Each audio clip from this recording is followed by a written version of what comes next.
Hi everybody, this is your spiritual colorist Diamond Panda coming to you once again. I wanted to bring to you today with just a brief short video talking about some of my favorite artists and the video in this video and some of the colored pages that I've done by them. And this will be just a part one. Hope everyone is feeling great and blessed and having a good day.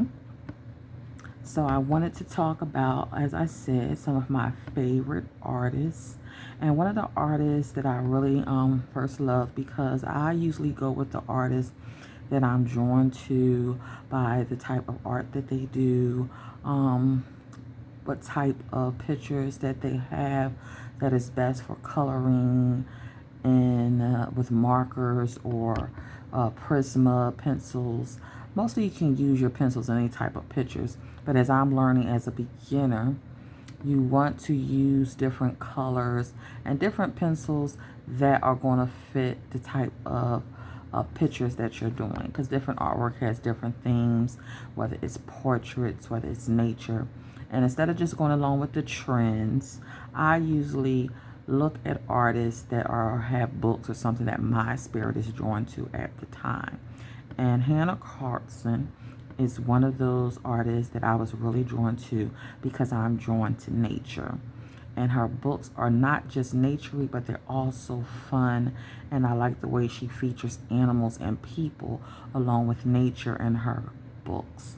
So one of the first few books that I have of her, I'm going to show you a few of them. I'm not going to go through an entire flip through because I know there's so many flip throughs on YouTube of her books by so many people, but I will show you some of the pages that I've done in them.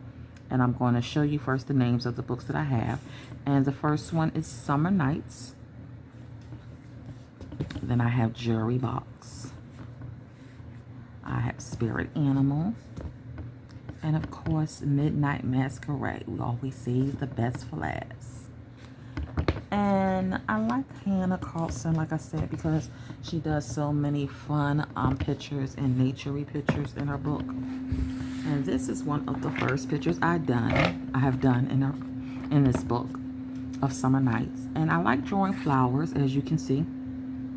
And in this book right here, I started off doing the flowers, and you could do all the shading and the different techniques with the blending. And I'm just learning to do the techniques as well as learning the tools that are best for the type of picture that I want to do. Johanna Basford is an excellent artist too. I have her book Ivy and the Inky Butterfly, but she has more detailed pictures where the pictures are more small and you really have to get down into the detail. So I think that's when you're becoming a little more professional in the art of coloring and adding color to the page and using the right tools. I'm not there yet, but I'm working on it. One of my weaknesses is backgrounds. So some of my pictures, I don't do a lot of backgrounds on. I'm still practicing that. So I didn't do backgrounds for this, but I love that. I love the little bumblebees and things like that. Let me see my other picture that I have done in here.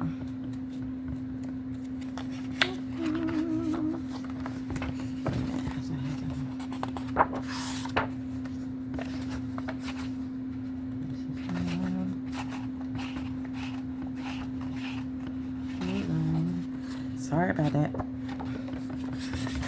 I don't want to turn back to the other side. There it is the Grasshopper. Now with this particular page, I use my Pebbles chalk. And Pebbles chalk is usually mostly used for backgrounds, but I wanted to make this page completely more neon looking. And I think it came out pretty good for my first time using the Pebbles chalk. As you can see, my Grasshopper is kind of a light green, and all my flowers are all neon with the light yellow, pink, and green. And then I just kind of made the background all like a light yellowish color there. So all this was done with Pebbles chalk. And I'm going to have a whole video about my tools in another video.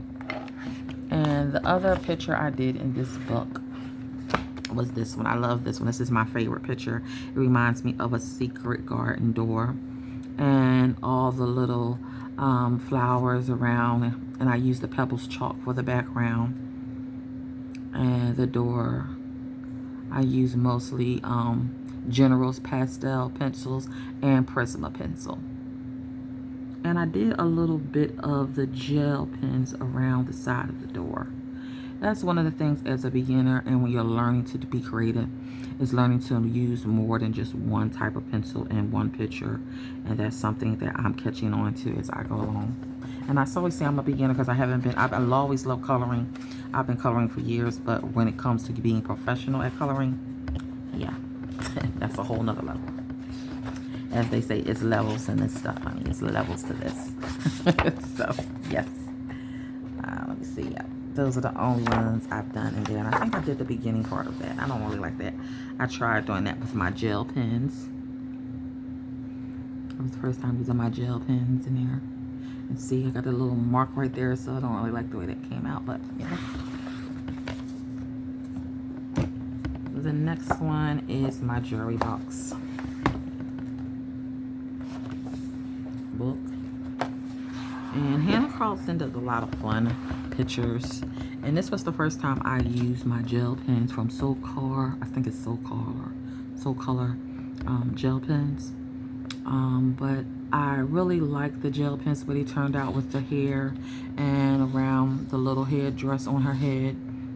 I did not use any gel pens, of course, for the skin tone. And one thing with skin tones I don't like doing a lot, because when it comes to portraits, they have a lot of different pencils that are particularly just for skin tone, but I don't like a lot of them because you have to like mix it up, especially for African American skin tones and the darker shades. I have found markers that look better than some pencils for skin tones, so I'm really practicing my skin tones. I'm not perfect with it, and I really don't like doing skin tones as of yet. It is something I kind of shy away from, but I am learning. So yes, all of this is gel pens except for the skin, of course. And on this side they have the Dream Catcher. And her books are just so fun, y'all. She has so many beautiful, beautiful, beautiful pictures. If you like pictures with nature and animals. And one of her pictures right here with the cat drinking. That's just beautiful. And it's amazing how, you know, you can bring a picture to life with all these different colors. And I've seen some awesome artists do some beautiful pictures in her books. The Kitty, and so many other beautiful colorists. This book, Spirit Animal, I've only did about 1 or 2 pages. At the beginning, I didn't even finish it, as you can see. I think I did 1 page in here of a bird. Just a minute. Sorry about this. Did have one of these talk about the bird. And this was with the General's chalk. With General's chalk, when you use pastel, and this is the only pastel pencils I've used. I've heard they're better pastel pencils. I haven't dived into them yet and tried them out. They can sometimes smudge when you have to brush it off or blow it, and it can get onto the page, and sometimes you might want to change that because you don't want the smudging to get all over the background if you don't want the background that color. But I really didn't like the way the bird turned out, but you know, it was a nice try with the pastel chalk pencils. And to save the best for last, I've done more pictures in this book, I think, than any of her books. Midnight Masquerade. My first picture was this one, of course, with the kitty at the door. And it's the whole story, actually, in the books. I like these kind of books because they're not like regular coloring books. They have an actual book feel of a story, and you can feel like you're really adding your part to the book and add your part to the story. And that was the kitty. I did this with Prisma colors. I don't like the back. This was my tough time doing backgrounds, and I don't like the way that looks in the background. So I was really struggling with that. So, and my other pictures, I really don't like this one either because I was trying to do backgrounds and I didn't do too well. And that's something I'm getting used to, is when you're trying to step out the box and be creative. You have to learn you're going to make mistakes. You'll see your improvement along your journey. So showing off your beginning stages of anything can be a little rough. So go a little easy on me with the pictures, because I am just trying to learn to improve my techniques and everything else as a colorist. And the picture right here was all done with Prisma pencils, even the background.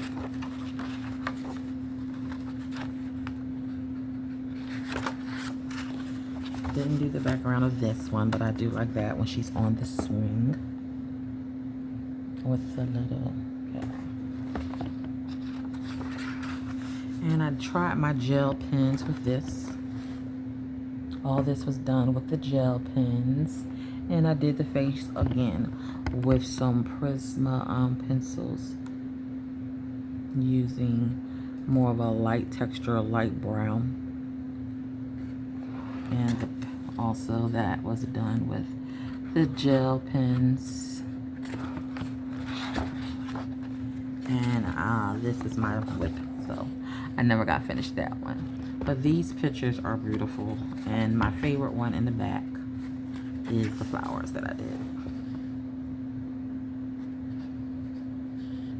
where you're really learning how to do all the shading and the different blending of colors. This is a fun book of hers that I really like. She has the animals, she has desserts. So you're into like diving into learning how to do different colors, how to do different you know, facial expressions, lips, eyes, eyebrows. This is a book that really, you know, you can try that out on, and even like just doing little medals and stuff like that. And yes, Hannah Carson is definitely one of my favorite artists who I like going to when it comes to her nature books, her books of fun coloring style. And as a colorist, if you're out there, who do you turn to when it comes to artists, and what draws you to the type of artist that you tune into? Do you go with what's out right now? Do you just buy books because they're what's popular? For me, I like to tune into what my spirit calls to, and not just kind of go with the crowd or run with the flow. Excuse me, I had something in my throat. But I am a person who really loves the nature scenes, and Hannah Carson was one of the first women I really liked her books. So these are all the books that I have by her. I do want the Daydream, and I think she had one called Forest of Gold, if I'm not mistaken. I think I might get those two down the line, because I looked at a review and I saw the pictures and I kind of like the pictures. It's not every book that you see by artists you like, but when you see in particular ones, you think that, okay, I'll try those too. So she is one of my #1 female artists that I really love. Her nature scenes, her fun books, and that she makes her books really look like books. So with that being said, thank you guys so much for tuning in. This is your spiritual colorist and diamond painter. I will be having a part 2 to this, because she's only one of my favorite artists, not my #1 top artist. Who is your #1 artist to turn to? Please do follow me if you like my content. I always try to come with positive, uplifting messages. And my messages, don't be afraid to step out the box. Let your creative freedom just show through, because sometimes being creative and not wanting to be judged can, you know, it can kind of, you know, stay in the mind, and you get kind of, you know, set back and not do what we want to do. So because we're doubting of what people might think, or what people want, or if we're good enough. And I'm learning to step out the box. I'm learning to be confident, and I'm learning to learn as I go along, and not be afraid to express my creative freedom, my own style, my own taste, because I like different. I don't like staying in the same genre as everybody else. I like people who are different and who are unique. So do be blessed. Have a great day. And remember, I'm your spiritual colorist and diamond painter. You can call me Lady T Shay or Shay T. So be blessed, and please do follow, and you have a good day. Bye-bye.